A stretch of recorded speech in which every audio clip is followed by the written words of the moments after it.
Hello, everyone, and thanks for coming to the Odinic School of Mysteries podcast. Thank you for coming. I'm really glad that you're here. As of this recording, we have our podcast is now on 6 different services. So we're expanding, we're getting out there. Now we just need to get more people to listen to us. So if you're listening to us, thank you so much. Thank you so much. It really means a lot. So Joker movie's coming out. I think it comes out today as of this recording. And people, like if you listen to the news media, for example, they're pretty much begging someone, an incel, to shoot up a movie theater. They're begging for it. It's almost as if they have to fulfill some sort of death cult blood ritual in order to get their clicks. You know, they want to make that money at the expense of someone else's life. That's what it feels like, because they just really want someone to do something horrible so that they could have a news story to talk about. I hope no one does. But this whole thing has people talking about the whole incel phenomenon again. And for those of you who don't know, incel is short for involuntarily celibate. You know, these guys who want girlfriends. The thing is, though, I used to be an incel. I know it's kind of hard to see it now. I'm married. I have 2 kids. I'm a fairly well-adjusted, very confident person. But I didn't used to always be that way. I was probably 7th grade when I got my first friend. I really couldn't figure out social stuff. I couldn't figure it out. I didn't understand. Talking to men were hard. Talking to women was like, forget it. I couldn't make it work. I would say it's just really dumb stuff, and I would do really dumb stuff. And, you know, I made people feel uncomfortable. People in general, I made them feel uncomfortable. And I knew I made them feel uncomfortable, and I didn't know why.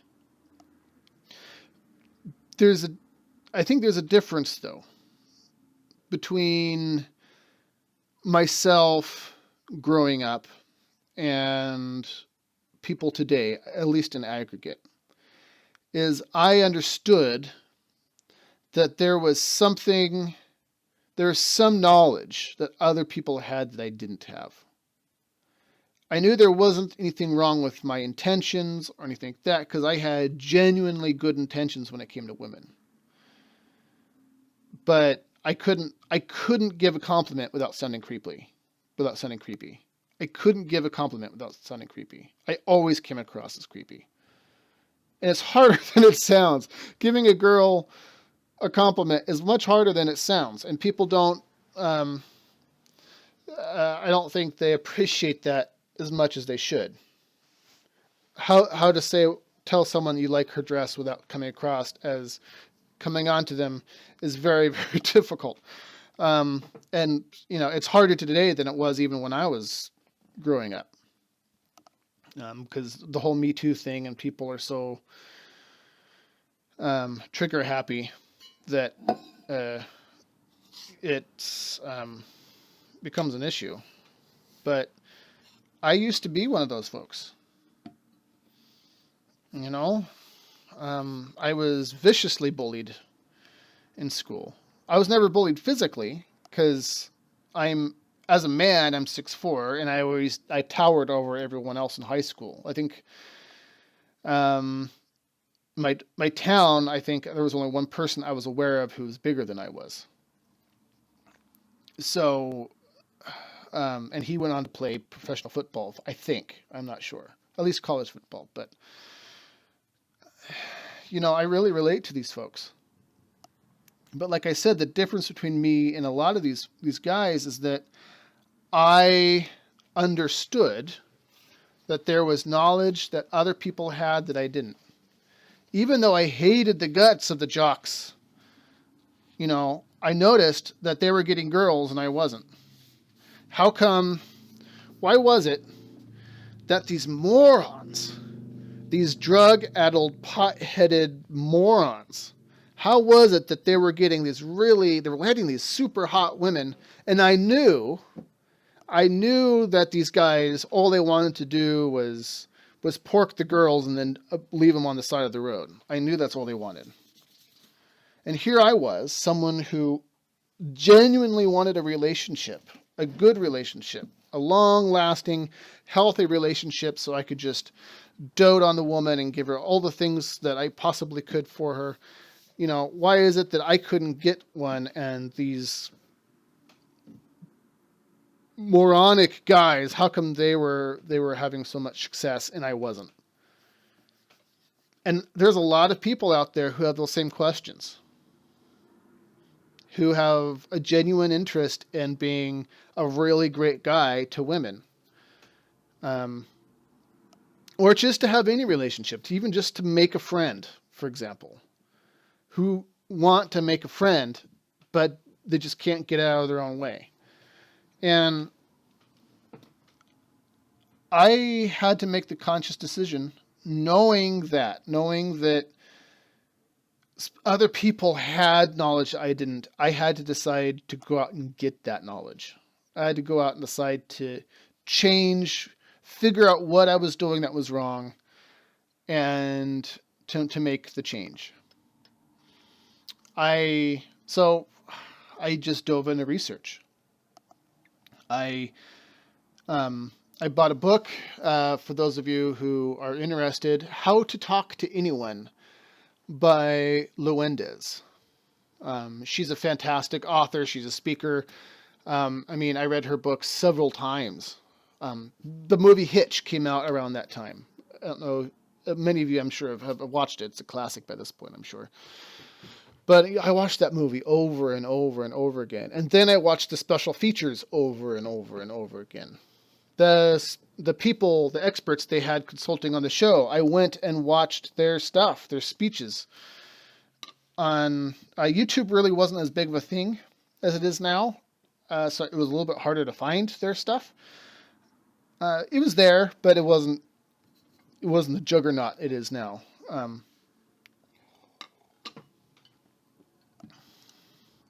And I watched people. I would sit in bars and I would watch guys and how they interacted with girls and how girls responded. And then I practiced and I practiced and I practiced and I practiced and I practiced and I practiced. And I failed over and over and over and over and over again. One of the things that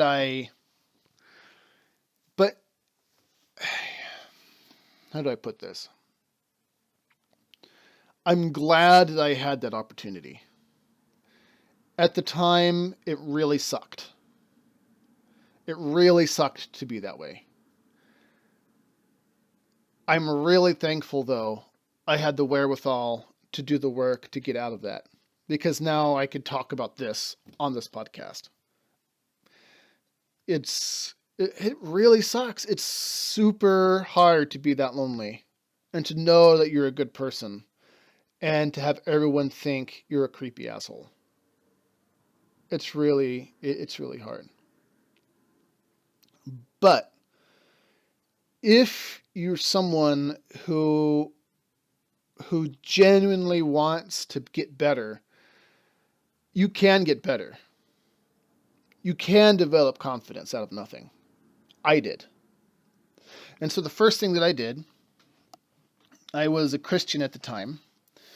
And I'm trying to remember, this was the first time I had heard this too, about mental pathways. I must have been high school at the time. So this was a long time ago. His name was Patrick Quick, I think. Is it Patrick Quick? I don't remember. But I was talking to him about how I always feel like I'm on the outside. I'm struggling with all this stuff. And he was the first person to explain mental pathways to me. And how we develop these, you can almost call them roadways in our minds. And the more often that we drive our mental cars over those roadways, the deeper and deeper the ruts get until they become almost like a train track. And you get stuck in these ruts. And so your pathways in your brain, they go over the same paths over and over and over again. And so if you develop bad mental habits, you develop habits that you always think you suck all the time. I suck. I'm terrible. I'm the worst. I hate myself. No one loves me. All this stuff. You develop those pathways in your mind, and you get stuck in those ruts. And the more you get stuck in those ruts, the deeper the ruts get and harder it is to get out. And so the first thing I did when I started this process was I would have to consciously, when I'd have a thought like that, I would have to say almost even out loud, no, I'm this. And then it would pop up again. I'm terrible. And I would go, no, I'm awesome. I'm suck. No, I'm awesome. And I would have to do this. And it would feel really ridiculous. I'm serious. It feels really dumb. It feels really dumb. But it was necessary work. I had to get my cars out of those damn ruts. I had to, because if I didn't, I would always be stuck in the same thought patterns. And I knew that my thought patterns were bad to begin with. If I thought I sucked, everyone else would think so too. And I didn't know this at the time. I wasn't a part of any mystery school at the time, like I am now. If I knew what I knew now, it'd be really easy. But I didn't realize that energies are sympathetic. What do I mean by that? I mean that if you have a high energy and a low energy, for example, because everything vibrates, if if you have a higher energy and a low energy, the lower energy will rise to meet the vibrations of the higher energy, and the higher energy will lower itself to meet the vibrations of the lower energy. There's these cool experiments. If you put two clocks next to each other they have, I forget what they're called. They're those pendulums that swing back and forth, like grandfather clocks have. They swing clonk, clonk, clonk, that counterweight that swings. If you put two of those together, they're swinging in opposite directions. By morning, within about 24, 48 hours, they're swinging together. It's really kind of cool. You could do that experiment at home. It's really neat to see that happen in real life. I mean, this is testable stuff. And so if you feel like you suck and you go up to a girl and be like, I want to date you or whatever, of course she's going to feel like, no way. Because that, whether you realize it or not, that energy oozes off of you. And people intuitively pick up on that. And it's hard.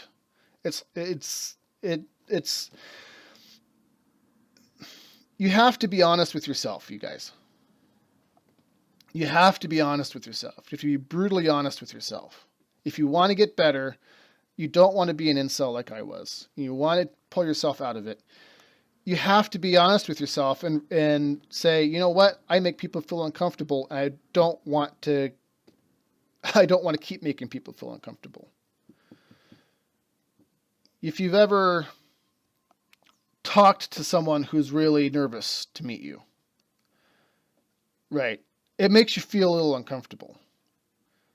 I don't know if you ever had that experience, but like if you meet someone and they're kind of freaking out a little bit, they're shifty, they can't make eye contact, they don't know what to say, they're jittery. It makes you feel a little like, okay, I don't really know where I'm standing here. You kind of back off a little bit. And that's kind of part of it. That's kind of what I'm talking about. But the good news is those kinds of mannerisms are learnable. You could unlearn those things. So as I was doing the work with my self-talk, one last point on the self-talk before we move on. One of the things my dad taught me. And, my dad, he struggled his whole life with brutal depression. Just terrible, terrible, terrible depression.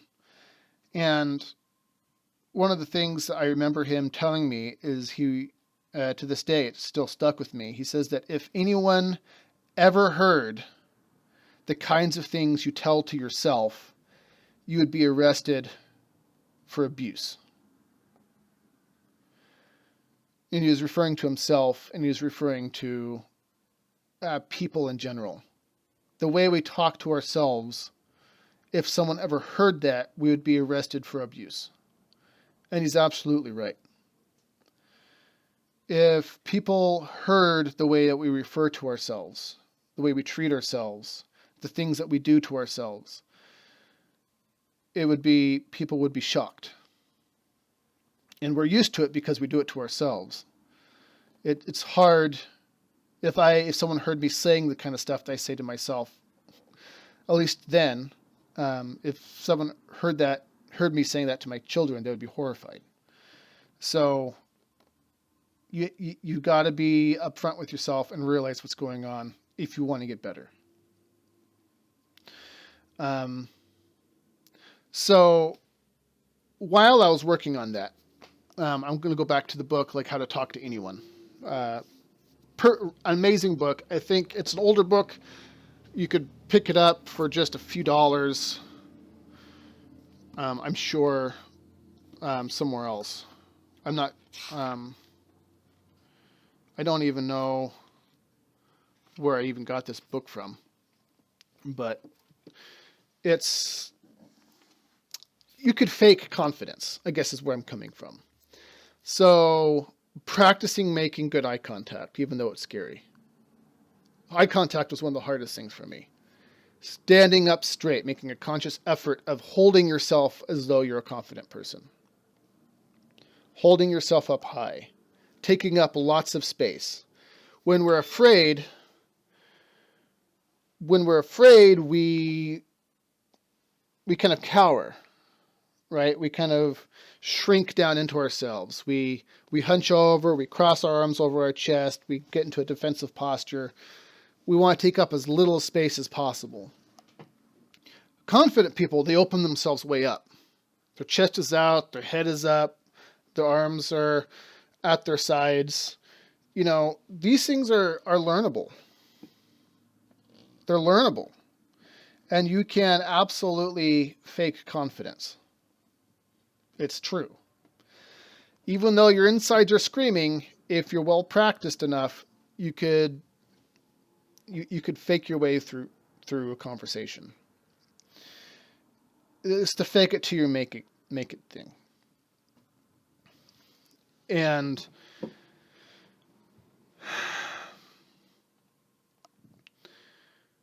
how do I put it?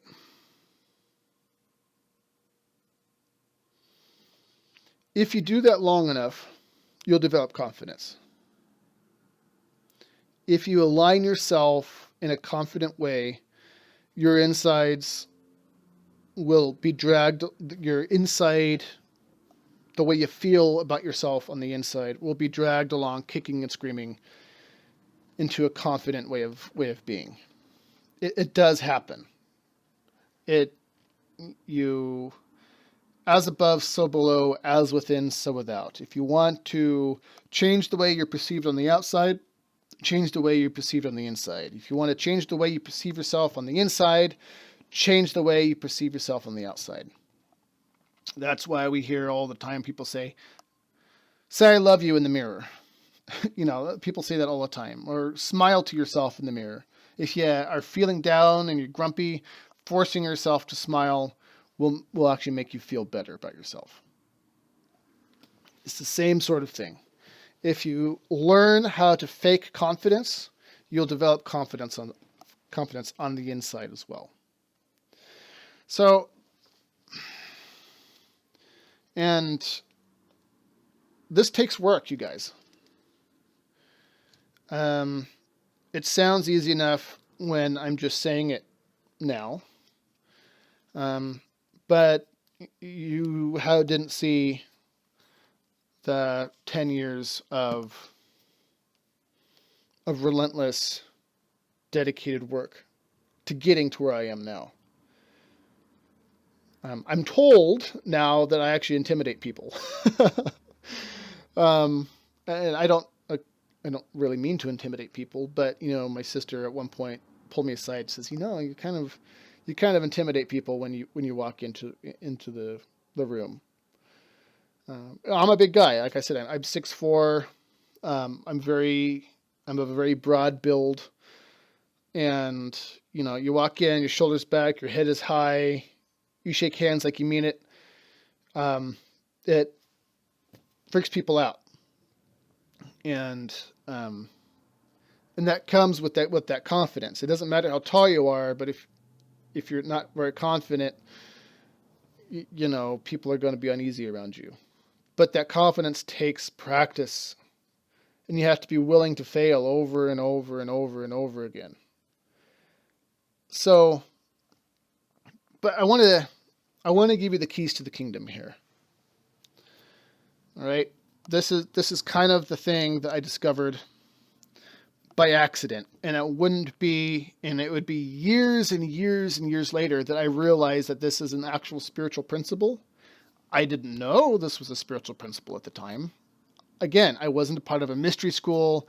I knew nothing about any of this stuff. This is a key that I stumbled into quite on accident, and it changed everything. But really, it changed everything because I had already done all the background work. I did the I worked relentlessly on the self-talk. Even today, I still want to slip into those patterns, but it's those old roadways are mostly forgotten, and I don't really ride in those roads anymore. I've developed completely new roadways. But it's still easy to accidentally slip into those old habits if you're not careful. But like I said, so the keys to the kingdom only worked because I did the work with the self-talk. I practiced relentlessly with posture, eye contact, firm handshakes, conversational skills, learning how to talk to somebody else, learning how to talk to a girl. All these things I practiced and I practiced and I practiced and I practiced and I practiced and I practiced. But I want to give you a gift, and I want to share with you the weird, bizarre little secret that I stumbled across that opened the world up to me. And after I discovered this secret, I didn't have any problems with people anymore. After I discovered this, people liked me. It sounds, just saying that out loud makes me laugh because it seems so, hearing yourself say that out loud sounds really funny. But when you're a person who is like I was, you're an incel, right? You want friends, you want to have a girlfriend, you want to get laid even, to saying the words that people actually liked me is a big deal. And if you've never struggled with that, it's not something I think you're really going to fully understand. But it's a really big deal. And here it is. So, background story. So I had been, like I had said, I've been doing this for years and years and years and years and years. And I go over to my friend's house. He lives in Northern California. And I live at the time, I don't know where that came from. I live in the Portland area, in Portland, Oregon. So I drive all the way south to California to go visit him. And he has a friend over. Right. And, she's cute. And of course, because I'm me, right? I still struggle with the same habits that I always have. I get all Twitter-pated because there's a cute girl in the room, and I start saying dumb stuff. And, I wanted to like me, so I tried to play it cool. And, I don't remember exactly what I had said, but we were watching a movie, and I think I had said I like bigger girls, or that these girls are too skinny, or something like that about the girls that are on the TV show. And it was obvious, I think, to everyone in the room what I was saying, and of course it came across awful because she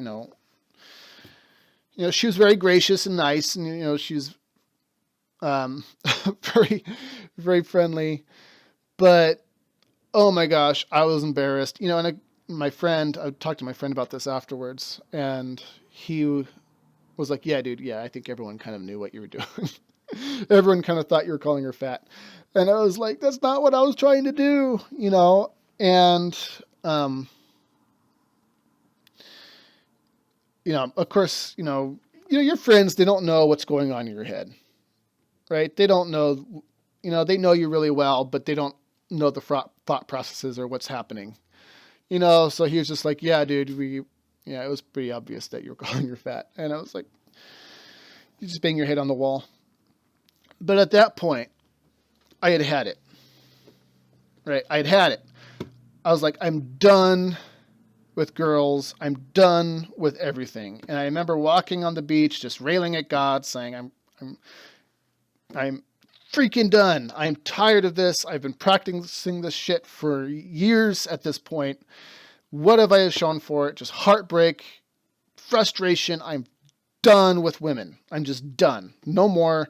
I'm not going to be a dick to them, right? I'm going to be nice, but no more. Girls, done. No more trying. I'm done bothering with any of this. I was frustrated. I was really freaking frustrated, and I was just over it at that point. Just freaking over it. And he was on, I can't remember if it was him or his wife. One of those two, one of them were still in college, and his wife was going to have some friends over for a study group. I think they're researching a paper or something. And I'm like, I'm so used to practicing stuff. I'm like, oh, good. These girls are coming over. I could practice not caring. That's really what I said. Like, oh, I get to practice not caring about girls. And so her friends come over. And again, I did like what I said I was going to do. I wasn't going to be a dick, but I'm just not going to care about them. I'm just not going to care about whatever happens. Right? I'm not going to do it. I'm not going to take the bait. I'm just going to be a friendly person who doesn't give a shit about these girls. And so, I'm talking to this one gal, and we're visiting back and forth, and she gets up to her and a friend about to leave, and she gives me her number. I didn't ask for it. I didn't hint about it. It didn't come up. She gives me her number, and I don't even remember her name. I think it was like maybe Chelsea, maybe. I don't remember. But she hands me her number and walks out the door. And I'm looking at this number in my hand. My mouth is agape. And I'm like, what the fuck just happened here? Those were my exact words. And you have to understand, and I know not everyone's going to get this, right? But if you're someone who is like me, who really struggled with this, something wasn't connecting, right? Like, I don't understand what just happened. I have been trying for years at this point to make that happen. And the one time when I finally had enough and I said, screw it, I am no longer going to care about this anymore. That's the time that a girl, all on her own, without any prompting, without any asking, without anything, gives me her number. And I'm looking at this going, holy crap, what happened?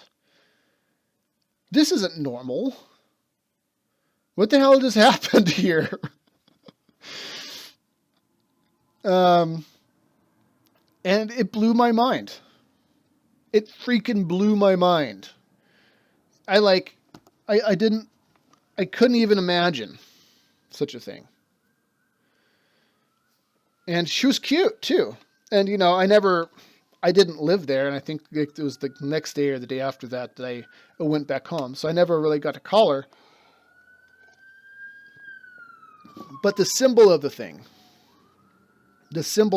was the big deal. And even to this day, I still look back. I still remember that feeling of wonderment. And even knowing what I know now, just that, like, I don't understand what happened. I just didn't. But what it was, and here's the thing. And so I decided, let's back up. So I decided after that to, like, okay, as a science experiment, we're going to keep using this and seeing how things go. And so when I met someone, boy or girl, didn't matter, I just use this principle. I don't care about what happens. I don't care about what happens here. I have no expectation for what comes out of this interaction. And if time and time and time again, I got good results. People liked me. Suddenly, I was giving compliments to girls, and they took it well. I didn't come across as creepy. They wanted to keep talking to me. And I was like, I don't understand. What is it about this simple idea that changed the paradigm from someone who struggled to make friends, who struggled with people, who couldn't talk to girls? What changed? Because even though I could fake confidence, there's still kind of that bridge, right? People still kind of knew that you didn't have confidence, and it could only really carry you so far. And so,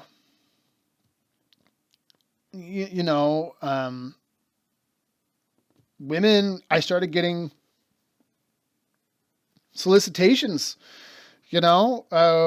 women wanted a piece of me. I couldn't believe it. I didn't understand what was going on. And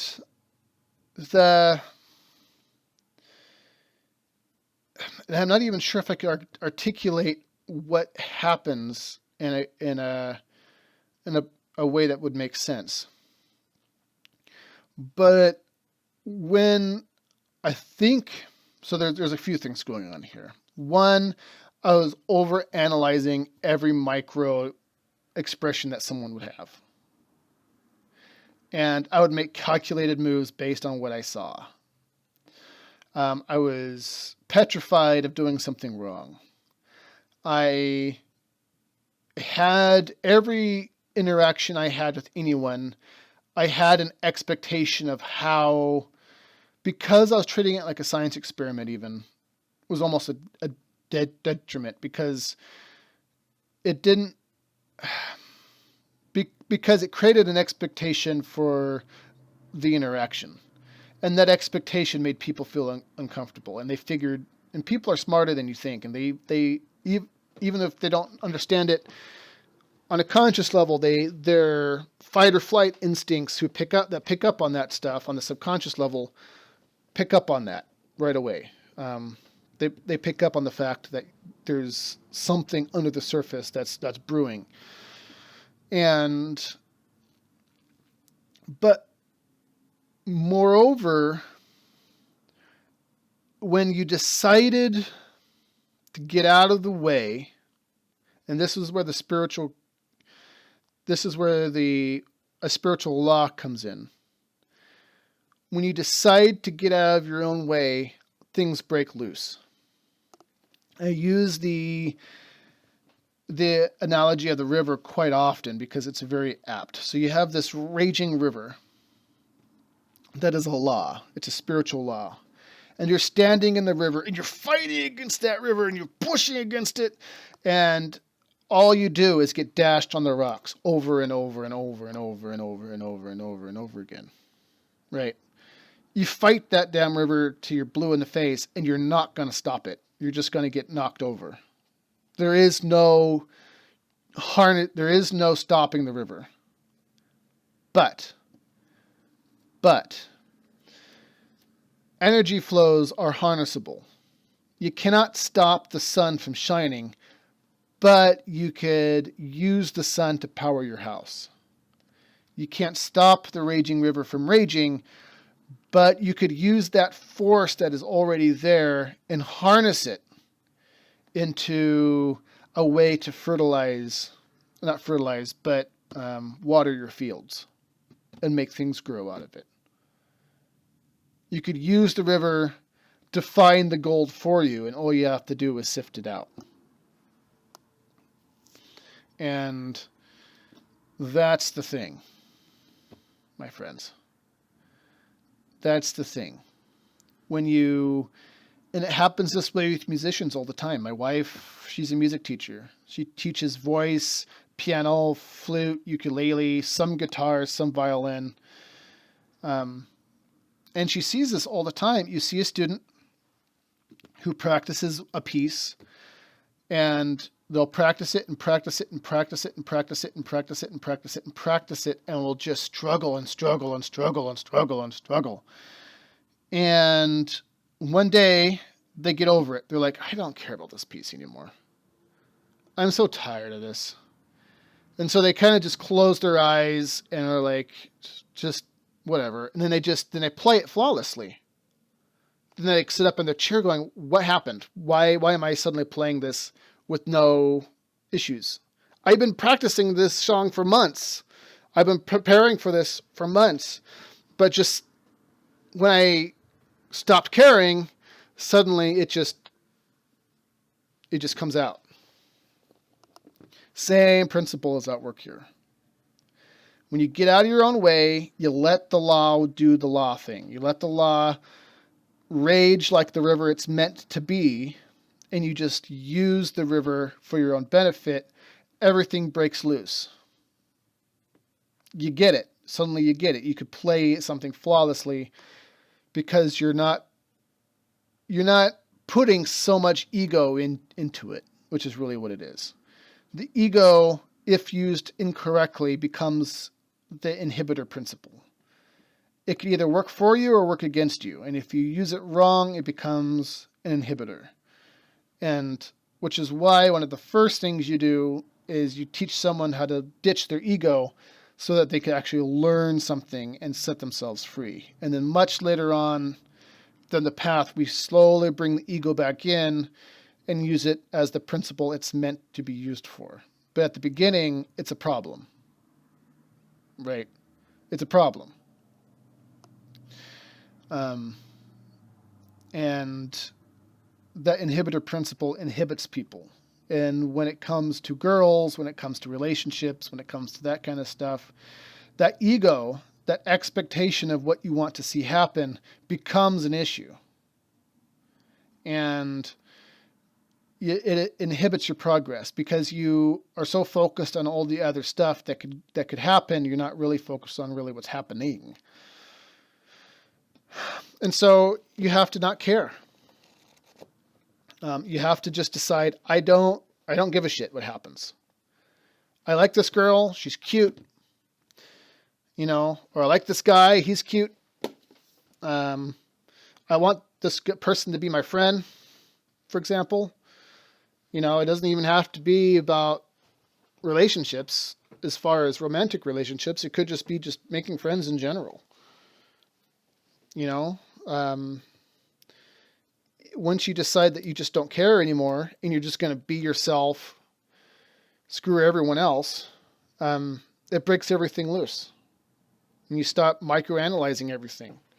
And you just be yourself, you make jokes, and if people like it, they do, and if they don't, then who cares? And people really respond to that.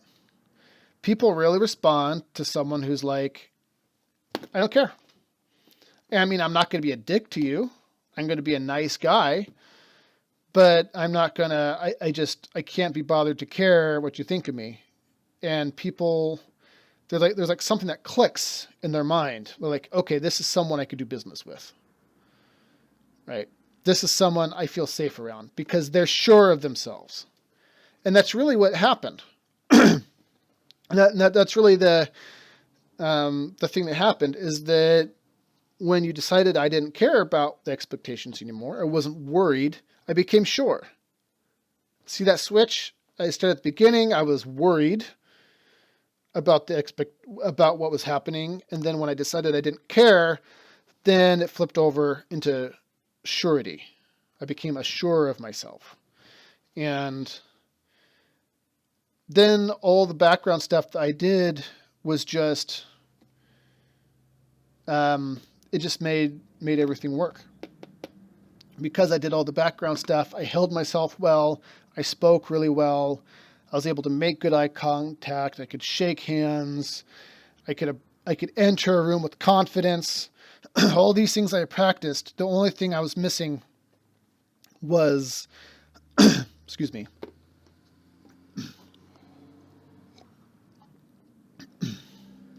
the only thing I was missing was that component there. That weird little idea that kind of just was born out of an accident. I just don't care about the expectation. That was the accident. I don't care about the expectation. And once I understood that, the whole world opened up to me. Everyone, even though I still have doubts on the inside, right? I still struggle with people. I still feel uncomfortable in social situations. But because I don't have that expectation about the outcome of any given interaction, it broke everything free and released me into the wilds as a person to be dealt with. As a person, not to be dealt with as in like someone to come and get me or attack me, but a person to be reckoned with as a force of nature. And that's really kind of a magical thing. And, I look back, I see a lot of people struggle with the same shit that I did. My whole life, I see people struggling with the same stuff that I did. Making just boneheaded mistakes that are easily avoidable. And where other people would look at these people and think of them as losers, I'm thinking, oh my gosh, I just wish I could talk to them and have them listen. Because I was there. I didn't get my first friend until I was 7th grade. I mean that. I didn't get my first friend until I was almost, 12? I grew up as an only child. Loneliness, it hurts. It's not one of those, it's not like it hurts. It's not even that it hurts emotionally. It physically hurts. Like your body physically hurts when you're that alone. It's an ache that cannot be described. It's excruciating. And the problem is that people are so trained to think of themselves as a victim that society is doing this to you, or society is doing this to me. People don't like me because they're assholes. They're not able to actually fix the problems. And I think the difference between me and other people is that I took full responsibility for my own part to play in society. And there was a lot of things that were working against me. I grew up in a town that unless you were a genius level IQ or you played football. One of those two things had to be true. If you're outside of those two things, you were no one. The teachers didn't care about you. Students didn't look up to you. I mean, that's just the way it was. And small towns are that way sometimes. If you didn't have a certain bravado, people didn't. You just weren't given the time of day. But if I hadn't have taken personal responsibility, I would still be the lonely, angry. I don't even know how to put it. I would, I'm one of those kids who could have easily been a school shooter if pushed hard enough. There was times where I did fantasize about that. I did fantasize about that. I never went through with it. We wouldn't be sitting here probably if I had gone through with it. But when you're viciously mocked day in and day out, and you hurt so bad, and your intentions are, you do the best you can. You have good intentions, and you're doing the very best you can, and kids are assholes, and they will pound you to death for things you can't help, and you get angry, and that anger will carry through your whole life, and it just kind of sits in there, and you believe that you're this horrible, awful, no good, very bad person on the inside. You believe that of yourself. But here's the thing, and this is the uncomfortable truth that people don't want to hear, except for those who want to change. Those people who want to be set free, they'll hear it. But the people who won't hear it. So you have to take personal responsibility for yourself. Once you change, once you take personal responsibility for your own behavior, things around you will change. And you won't struggle the same way you are now. People's reaction to you are directly because of the way you treat yourself and the things that are happening on the inside. It's hard to hear, but sometimes you have to hear brutal truths, right? Truth hurts. That's why all wisdom gods are war gods on some level. That's why Jesus says he brings a sword. He comes in peace, then in Revelation he's at the head of an army. That's why Odin has warlike components. That's why Freya has warlike components. That's why Thoth, the god Thoth, conquered Egypt. Thoth is a wisdom god. It's because truth wages war against the forces of falsehood and misconception. And war fucking hurts. It hurts to have to accept that about yourself and take responsibility about yourself. And so if the inside of you, if the stuff that's going on the inside thinks you're terrible, if the stuff on the inside thinks you're worthless, if the stuff on the inside, you don't feel confident on the inside, all that stuff is going to ooze out. And because of that the principle of the sympathetic energy, everyone else is going to pick up on that right away. And it sucks. And I know people treat you bad. I know you feel that way. I know you feel that way because people were being assholes to you. I get it. I was there. I was brutally mocked in high school and middle school. Right. Brutally mocked. There was a girl I sat behind in, I don't remember which class it was, but she told me to my face, I hurt you because it's fun to hurt you. It's fun to hurt people.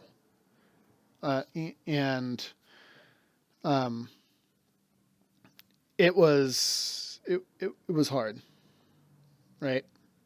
I get it. People treat you bad, but if you run with that excuse, you're always going to suffer. You will always suffer if you use that excuse.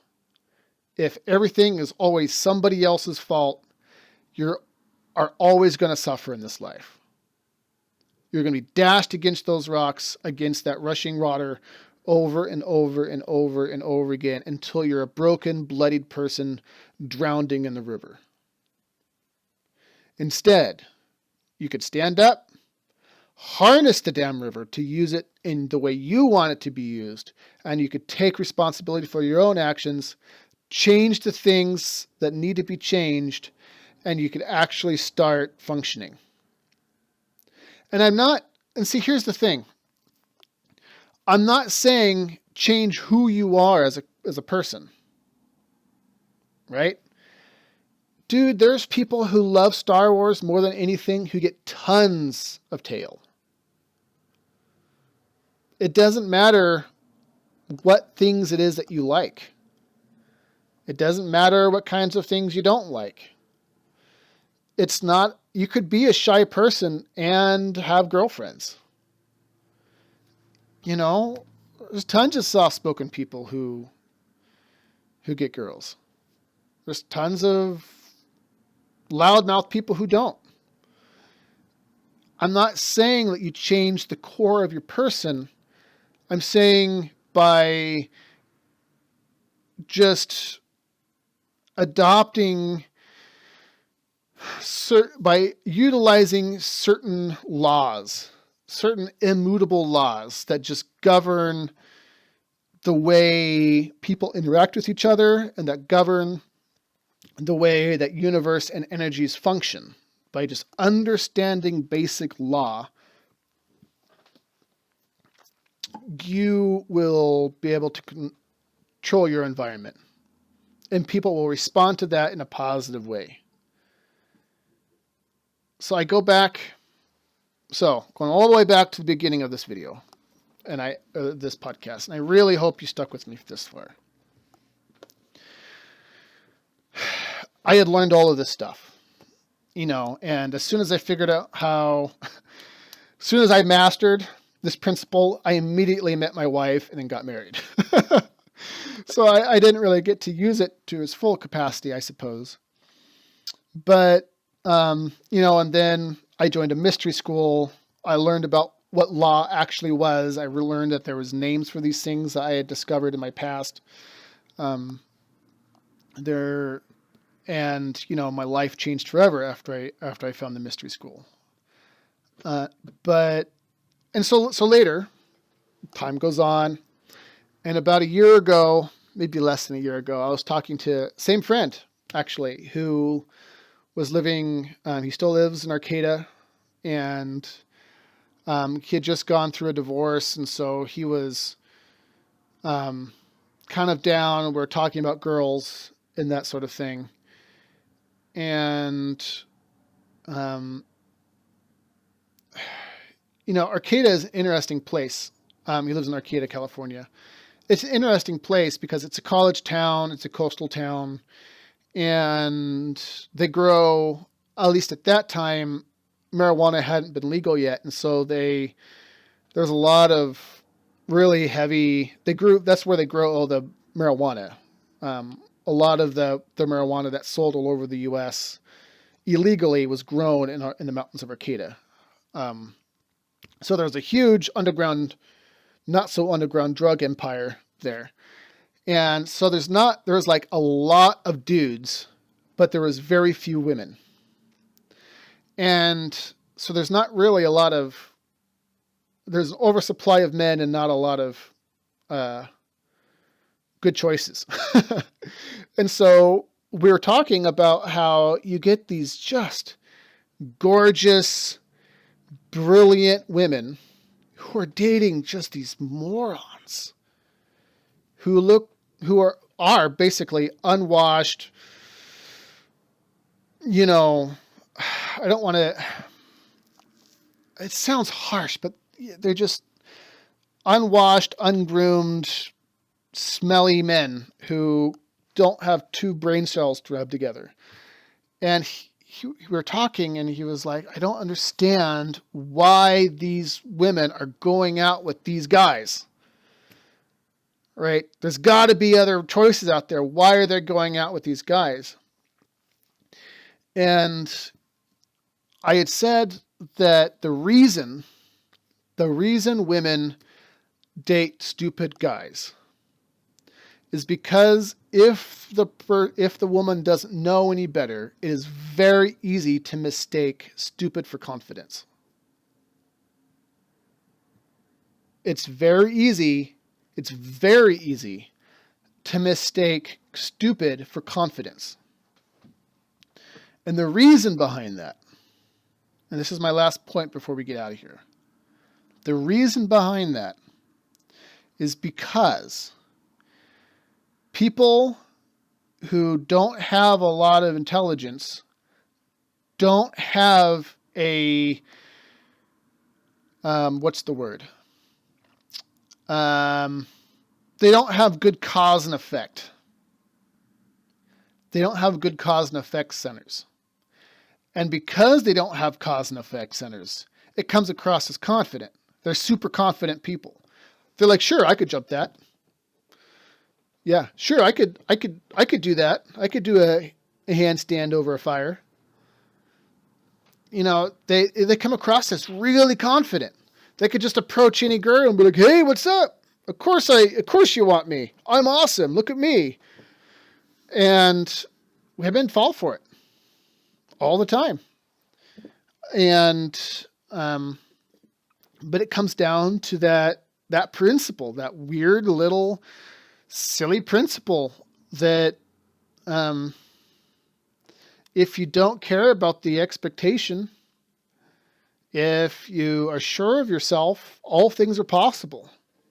That confidence is really infectious. And, you know,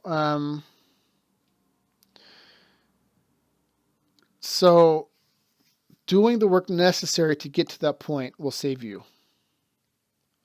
You don't have to be an incel. You don't have to be an incel.